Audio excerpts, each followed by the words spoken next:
নমস্কার, শিউলিস রান্নাঘরে সবাইকে স্বাগত। আজকে আমি ফুলকপি দিয়ে ধোকলার একটা রেসিপি করে দেখাবো তোমাদেরকে। সেজন্য আমি নিয়েছি কিছু ফুলকপি কেটে নিয়েছি। এখন ফুলকপিগুলোকে আমি ভাপ করে নেব। সেজন্য আমি জল আগে থেকে বসিয়ে দিয়েছি। জলের মধ্যে এখন আমি ফুলকপিগুলি দিয়ে দেব। ফুলকপিগুলি একটু ভাপ করে নেব। ফুলকপির মধ্যে পোকা থাকে তো ভাপ করতেই হবে, ওই পোকাগুলো তখন মরে যাবে। আর একটু ভাপ করে নিলে গ্যাসও থাকে না, না হলে ফুলকপি থেকে খেলে গ্যাস হয়। এই জন্য আগে থেকে আমি কেটে রেখে দিচ্ছি। এখন এগুলোকে একটু ভাপ করে নেব। ভাপানো হয়ে গেছে, আমি এখন এগুলো তুলে ফেলতে পারবো। খুব সুন্দর কালার এসছে, দেখো।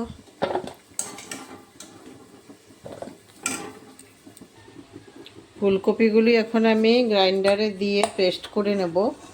ঠান্ডা হয়ে গেছে, গরম গরম দেওয়া যাবে না, তাহলে নষ্ট হয়ে যাবে। এই জন্য আমি একটু ঠান্ডা করে তারপরে দিচ্ছি। এটাকে প্রথমে আমি গ্রাইন্ড করে নিচ্ছি, একদম মিহি করে গ্রাইন্ড করে নিতে হবে। ফুলকপিগুলো আমি এই যে গ্রাইন্ডারে দিয়ে গ্রাইন্ড করে নিয়েছি। এখন আমি এটাকে সাইড করে রেখে দিচ্ছি। আগে থেকে কিছু ছোলার ডাল ভিজিয়ে রেখেছিলাম, সকালবেলা 2-3 ঘন্টা হয়ে গেছে।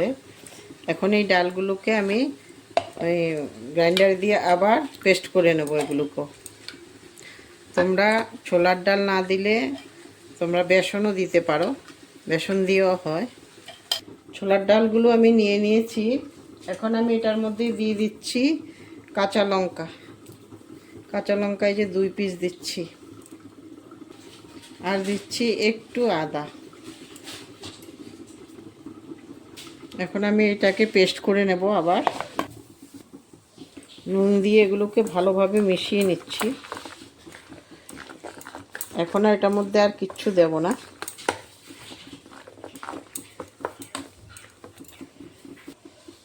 একটা থাল নিয়ে নিয়েছি, থালটার মধ্যে একটু সাদা তেল দিয়ে দিয়েছি। এখন ব্রাশ করে দিচ্ছি। ব্রাশ তেল দিয়ে দিলে আর লেগে থাকবে না, এটা উঠে যাবে চট করে। এখন আমি ধোকলাগুলো এখানে দিয়ে দিচ্ছি। ফুলকপি আর ডাল একটু চেপে চেপে দিতে হবে।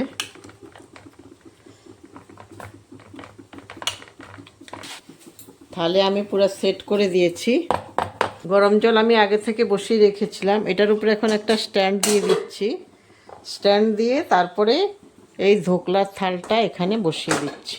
তারপরে আমি এটাকে ঢেকে দেব। 10-15 মিনিট লাগবে এটা হতে। দিয়ে দিচ্ছি কিছু বাদাম মশলার জন্য। তারপরে দিয়ে দিচ্ছি টমেটো, কাঁচা লঙ্কা আর আদা। এগুলোকে আমি এখন পেস্ট করে নেব প্রথমে। এখন আমি ঢাকনা তুলে দেখছি কীরকম হয়েছে। হয়ে গেছে। একটা কাঠি দিয়ে দেখব। এই যে কাঠিতে একটুকু লাগে, তার মানে হয়ে গেছে। এখন আমি কেটে এটাকে পিস পিস করে নেব।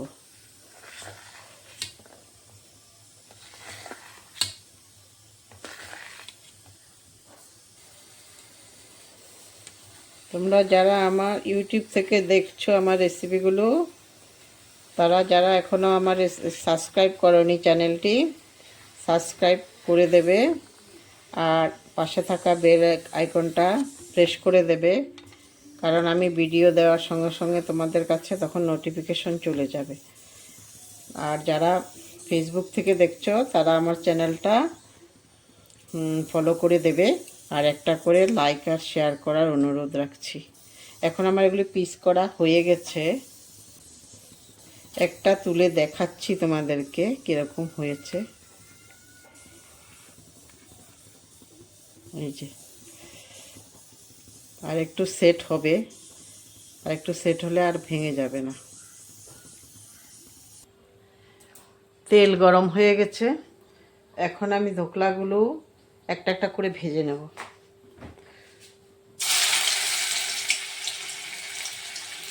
একটু ঠান্ডা হলে তুলতে হয়, না হলে ভেঙে যায়। আমি এখন ঠান্ডা করে তুলেছি, একটাও আর ভাঙেনি। গরম গরম একদম তোলা যাবে না।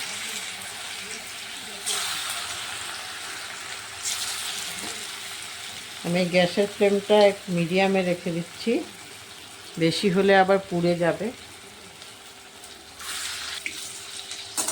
এইভাবে উলট পালট করে আমি সবগুলো ভেজে নেব। এখন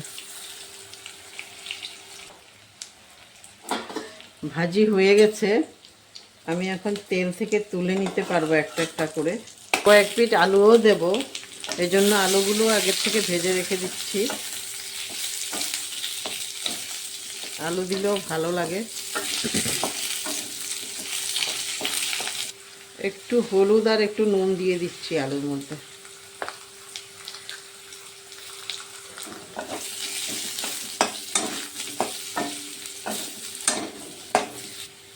আলু ভাজা হয়ে গেছে, আমি এখন তুলে নিচ্ছি আলুগুলো।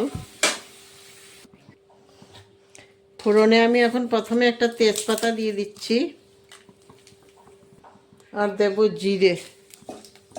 এখন মশলাগুলো যে করে রেখেছিলাম আমি, ওই মশলাগুলোই দিয়ে দিচ্ছি। এখন দেব সামান্য কাশ্মীরি লঙ্কার গুঁড়ো, তারপরে দিচ্ছি হলুদ গুঁড়ো, জিরে ধনে গুঁড়ো। নুনটা পরে দেব, এখন দেব না। এগুলোকে ভালোভাবে আমি কষিয়ে নেব।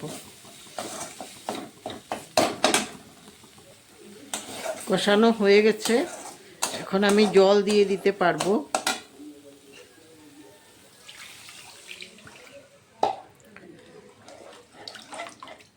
জলটা আর একটু দেব, জলটা কম হয়ে যাবে না হলে।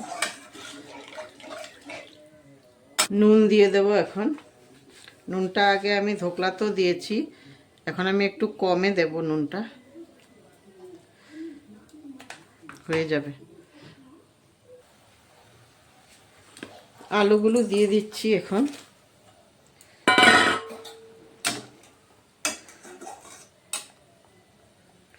ঢোকলাগুলো একটু পরে দেব, ঢোকলাগুলোও দিয়ে দিচ্ছি এখন।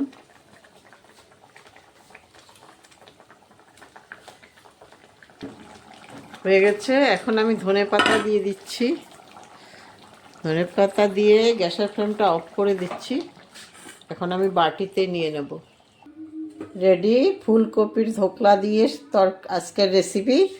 তোমরা দেখো কত সুন্দর হয়েছে, তোমরা একবার ঘরে করে খাবে, আর কেমন হয়েছে আমাকে জানাবে। তাইলে আমি খুশি হব। আর একটা করে লাইক আর শেয়ার করবে। যারা ইউটিউব থেকে দেখছো তারা আমার চ্যানেলটা এখনও যারা সাবস্ক্রাইব করোনি, সাবস্ক্রাইব করার অনুরোধ রাখছি। আর যারা ফেসবুক থেকে দেখছো তারা আমার চ্যানেলটা ফলো করে রাখবে, তখন আমি যখন নতুন নতুন রেসিপি দেব সবার আগে তোমাদের কাছে পৌঁছে যাবে। ধন্যবাদ।